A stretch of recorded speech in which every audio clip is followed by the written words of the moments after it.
We all make stupid choices in life, right? Yeah, well, consider mine a 5-alarm dumpster fire. This guy the first was seeing? Total charmer. But let's just say, Prince Charming had a dark side. I walked in on something I never could have imagined. My life shattered faster than a dropped glass of champagne. This is my story of betrayal, regret, and maybe, just maybe, picking up the pieces. It's gonna get messy, folks. But trust me, somewhere in this dumpster fire, there's a lesson for all of us. I felt like a hurricane had torn through my life. My bag was packed, crammed with clothes and essentials, a pathetic symbol of the wreckage I left behind. The echo of my husband's, "Is there someone else?" still hung in my ears like a death knell. Honestly, my affair had been so predictable. Any rom-com would have foreshadowed the barista with the kind smile, me bored and lonely in a lackluster marriage. Even the name of my lover, Alex, was generic. But hey, when you're living a cliché, details don't matter. My head throbbed. I shouldn't have stayed up all night, chain smoking on his balcony. Staring out at the city, I felt stupid, not glamorous. Alex slept soundly beside me, and for a second, I wished my husband would just walk through the door. He'd probably be disappointed, but pity was better than Alex's icy silence. "Get up," Alex mumbled, nudging me, "I have a meeting." Of course, he did. Big, important work meetings that I never got to hear about. The apartment was all sleek lines and sharp angles, like something out of a design magazine. Expensive, not cozy. My stomach twisted. Had I really traded my family home, the chipped paint on the kitchen table, my kids' laughter, for this? I don't think this is working out, I stammered. Alex looked up, annoyance flashing across his face. "Come on, don't do this here. You're tired. We'll talk later." Talk later? As if there was anything left to say. I grabbed my bag, feeling sick and shaky. He didn't try to stop me. Like it was just an inconvenience, me leaving, not his whole world blowing up. My brother, bless him, opened his door without a question. I collapsed onto his worn-out sofa, the smell of old books and takeaway oddly comforting. "I messed up," I croaked, trying to blink back the tears. "I messed up so badly." He just nodded, putting the kettle on. It was a small thing, but I'd braced myself for at least a little bit of, "I told you so." Loyal as always. The phone rang, jolting me. It was my husband. My stomach churned. I could barely speak. All I got out was, "It's over." And it was. My whole life, carelessly thrown overboard like garbage. The world felt tilted. Everything I thought I knew, everything I took for granted, just ash in my hands now. My brother, ever the practical one, was already making lists. Phone numbers to change, lawyers to consult. The words bounced off me like I was made of Teflon. All I could see was my husband's face, the hurt so raw it twisted something inside me. "Stop it," I snapped at my brother. "I haven't even talked to him properly since I left." Shame flooded me, hot and bitter. My phone buzzed. It was him, of course. My pulse quickened. Part of me wanted to toss the phone across the room, to finally burn that bridge. Another, smaller part, wanted to hear his voice, needed his anger, anything that felt familiar. "Hello?" I tried to sound normal, but my voice cracked. Can we meet?" He sounded tentative, exhausted. A stark contrast to the last time we'd spoken, the accusation hanging heavy in the air. "Yeah, I guess." I hesitated, glancing at my brother, who nodded solemnly. "Where?" We settled on a quiet cafe, ironically the same one where Alex and I used to have our stolen rendezvous. The memory hit me like a sucker punch. I should have gone somewhere neutral, but it was too late now.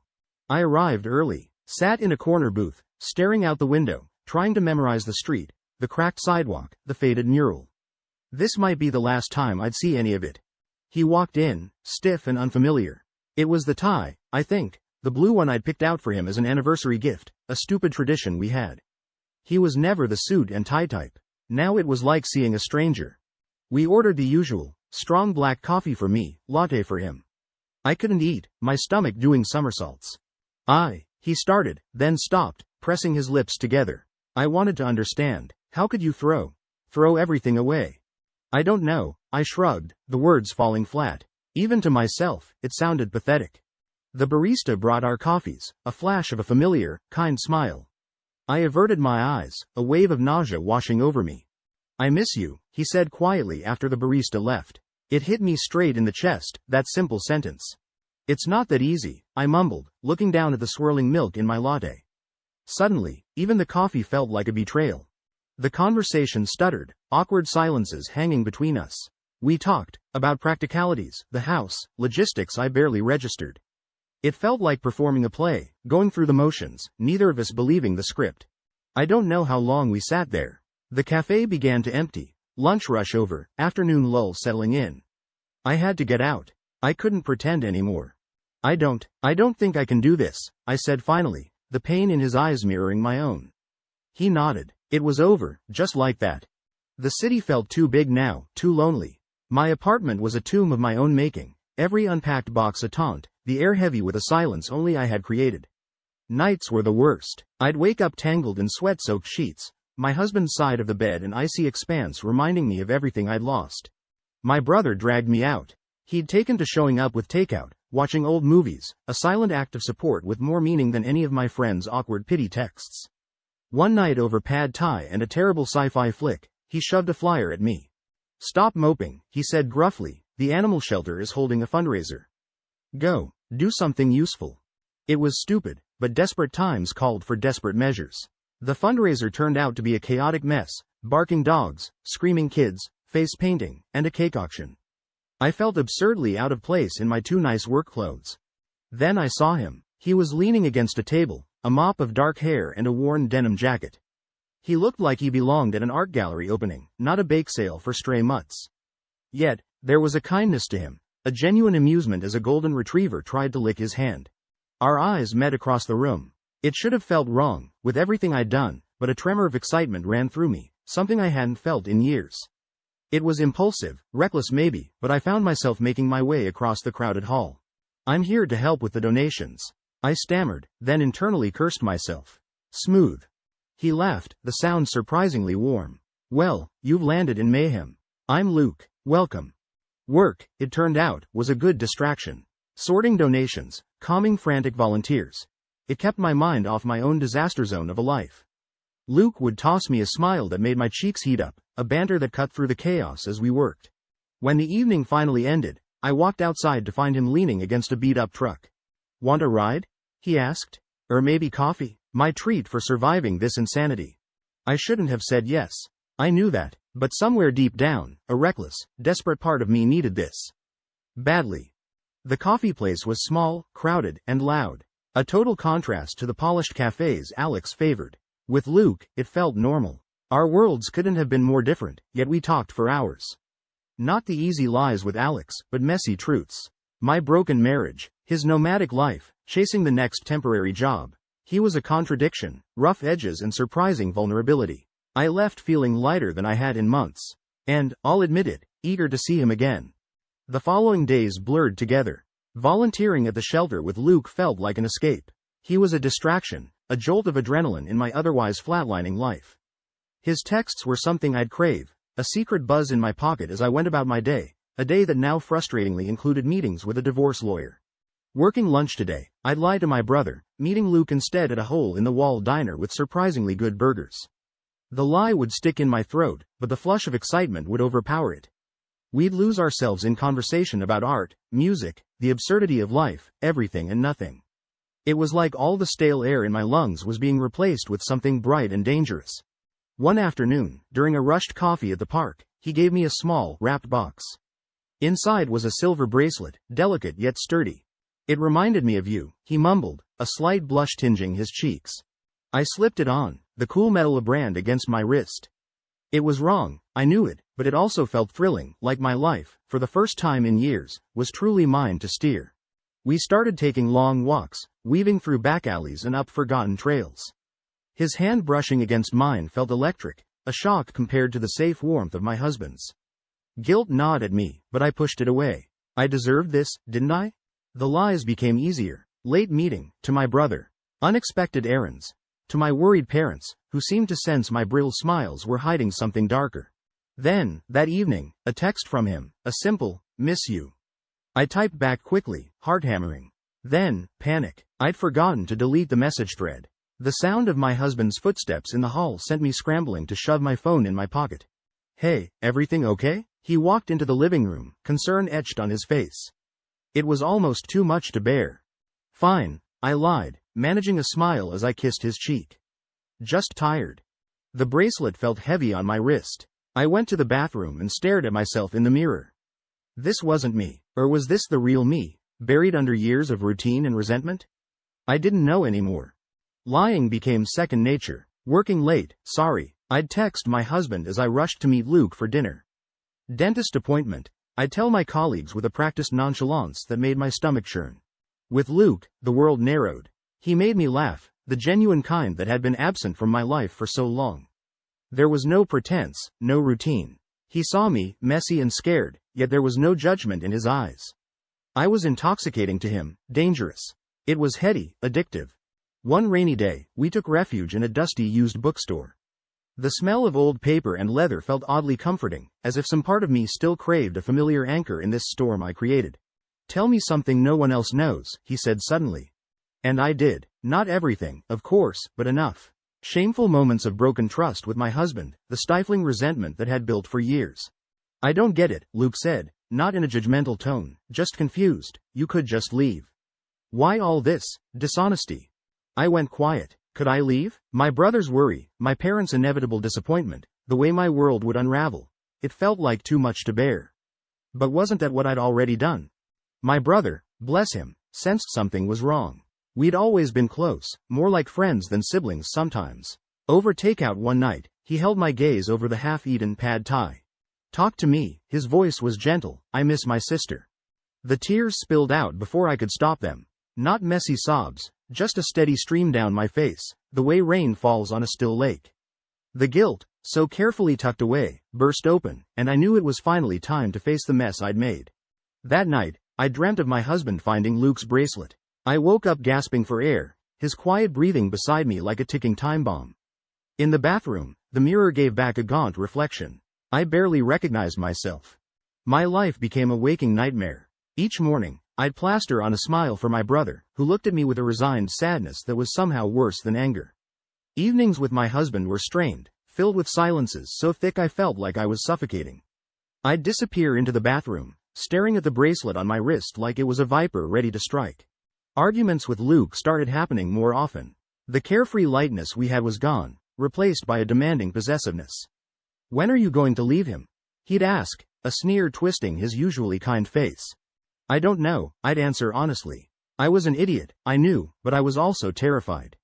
Leaving meant blowing up my entire world. The shame of facing my family, the loss of the home I'd built with my husband, it felt unbearable. One day, on a whim, I visited Mrs. Harris, my old elementary school teacher. She was now retired, a silver-haired woman with eyes that still held a surprising warmth. In her small, book-lined study, I crumbled. The story tumbled out, the affair, the guilt, the lies. She listened, a quiet sadness in her eyes. My dear, she said after a long silence, love is messy. But this isn't love, not anymore. It's a cage you built for yourself. Her words sliced through the excuses I'd spun for myself like a razor. I walked home in a daze, the city streets a blur. My parents wouldn't understand, they never would. I imagined my siblings' cold contempt, the whispered gossip at family dinners. Luke wasn't the answer either. He was exciting, yes, but I'd begun to see the cracks he hid so carefully under his messy charm. It was a desperate, selfish love, not the kind that could rebuild a life. That night, I dreamt of packing a suitcase and walking away. Away from everyone, my husband, Luke, the ruins of my own choices.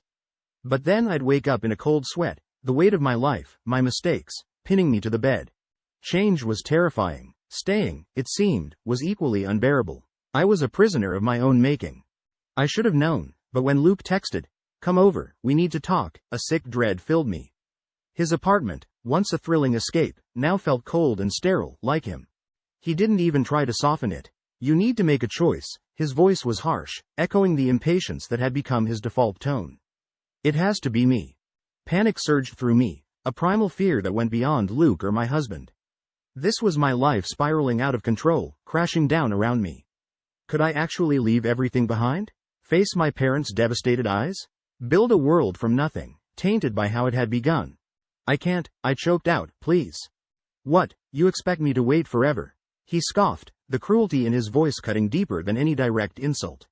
You're pathetic. His words stung. Each syllable felt like a slap. Hot tears spilled down my cheeks. This wasn't supposed to be how it happened. In some twisted fantasy it was passion, a stolen life of adventure, not this cold ultimatum. Fine, my voice barely above a whisper, then I guess this is over. Don't act like you're making the sacrifice, he snarled, turning away. I stumbled out of his apartment, a sob catching in my throat. The bus ride home was a blur. Shame washed over me. For lying, for the weakness that kept me trapped. But there was defiance sparking too, a flicker of anger at Luke showing me who he truly was. Walking into our apartment felt like walking into a mausoleum. My husband was in the kitchen, his back to me. He always stood ramrod straight, but now his shoulders slumped, a defeated air clinging to him. Something in me twisted at the sight. He turned, and I saw it in his eyes, the flicker of hope, already dimmed by a knowing hurt. My stomach clenched. Is there someone else? His voice was quiet, almost resigned, as if he'd been expecting the answer all along. And that was it, the moment everything shattered. My tongue felt thick in my mouth. The truth, ugly and raw, clawed its way up my throat. But even as I opened my mouth to speak, a small, cowardly part of me hoped something would magically stop me. Yes, I finally choked out, the single syllable hanging in the air like a death knell. There's someone else. His face crumpled. It wasn't anger, but something worse, a complete devastation, a draining of all hope. He stared at me, his eyes widening slightly as the realization washed over him. Luke? He guessed, his voice barely above a whisper. A bitter laugh escaped me. So you do pay attention. It was the wrong thing to say. A flicker of fury replaced the hurt, his hands clenching into fists. Stop acting like you're the victim here, he said, his voice rising. But then his anger seemed to deflate, replaced by a bone-deep weariness. Just get out. I started babbling apologies and excuses, pathetic, meaningless words that bounced off of his silence. Vaguely, I registered him sinking onto the sofa, burying his head in his hands. All that remained was the cold detachment in his voice as he said, "Please, just go." A suitcase, just one, was all I took. It felt too symbolic, a cliché from a bad movie. The family photos on the hallway walls seemed to accuse me, the smiles of my younger self mocking my betrayal. Walking out that door was the hardest thing I'd ever done. It was also shockingly easy. No dramatic farewell, no lingering glances, just my husband's slumped figure disappearing in the rearview mirror as I drove off, my broken life contained in a single bag on the passenger seat. The weight of what I'd done finally hit me, not a blaze of guilt, but a dull, crushing ache. This was the road I chose, littered with the wreckage of my own making. I had nowhere to go, of course.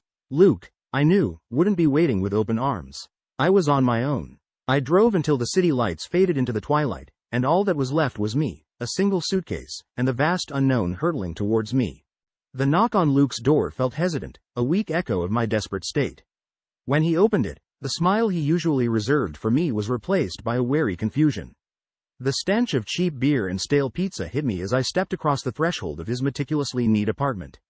Now, it felt alien. "Hey, you weren't supposed to be here today," he mumbled, awkwardness replacing his bravado. A flicker of doubt shot through me, but I pushed it away. That night, I called my brother. Forced cheerfulness felt like shards of glass against my throat as I pretended everything was fine. His silence, heavy and disapproving on the other end of the line, was enough to make me want to hurl the phone across the room. My parents responded with a coldly worded email expressing their disappointment, the lack of screaming accusations paradoxically worse. I read it over and over, the distance in their words cutting deeper than any direct reproach could. Work was a nightmare. I'd attend meetings with Luke, desperately trying to look nonchalant under the pitying, knowing stares of colleagues. Gossip swirled around me, a relentless storm I couldn't escape. But nothing, not the judgment, not the loneliness, compared to living with Luke.